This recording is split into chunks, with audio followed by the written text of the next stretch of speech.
The game Somebody Wanted But So Then is a great way to tell stories in your class or in your home. I love it as a way to support creative thought and also give kids experience working those executive function skills through play. A very excited alien wanted to be a big star. But the issue is that on the planet that this alien lived, there were no theaters for him to act in. So he built some.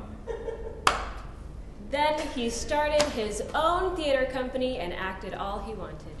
Somebody Wanted But So Then is a classic English language arts structure that is used to help kids understand those elements of narrative fiction. And here we turn it into a game.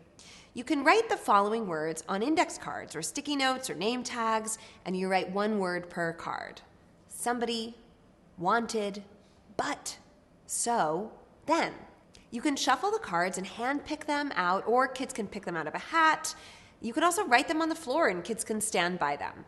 Players share the word that they picked with the group and line up in that somebody wanted but so then order.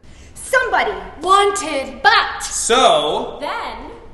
And once everybody knows what element they're responsible for, they can make up a story on the spot. Remember to be flexible and support your fellow storytellers by building on what they said. In addition to being an amazing way to boost literacy, creativity, and bravery, this game really supports those executive function skills. You can think of those skills as like the air traffic control center in your brain. This gives kids practice in active listening, since you really have to hear what's come before you in the story. Flexible thinking, since you may have had an idea of what you want to say, but now you have to change it based on what the story is now about. Working memory, since kids need to remember what part of the story they're going to contribute to and in what order. And turn taking, since the sequence is so important in the game, kids can't blurt out their part at any time, but they have to wait until it's their moment to contribute. Once upon a time, there was a very angry fairy. And more than anything, this angry fairy wanted all the flowers to be purple. But the flowers were all kinds of colors. They were pink and orange and yellow, and they just kept on growing and growing in all the colors, but not purple. So they went to magic school and studied very, very hard and did all of their homework and turned it in on time. And they learned how to change the color of flowers. So then the angry fairy now could create all the purple flowers that she wanted. Most importantly, through this game, we learn to place value on imagination and honor creative impulses. If you play it in a classroom, then you can use the stories that your class creates as a blueprint for a literary anthology you might want to build, or a collection of all the stories that you come up with. It's a great way to get those kids writing on their feet, generating ideas that can later be written down. I find that when groups practice with this, they are way less prone to have writer's block, and you don't hear them say, "I don't have anything to write about," as much.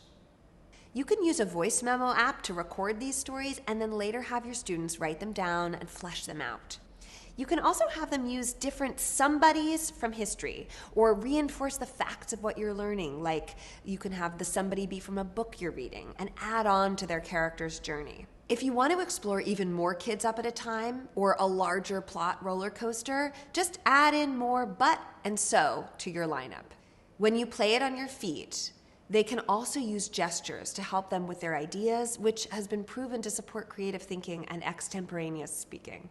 You can also use it as a great tool to help kids summarize the literature and make sure that they have those essential points of character and the main idea.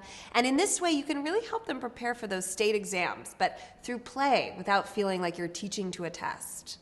However you play it, I hope you enjoy.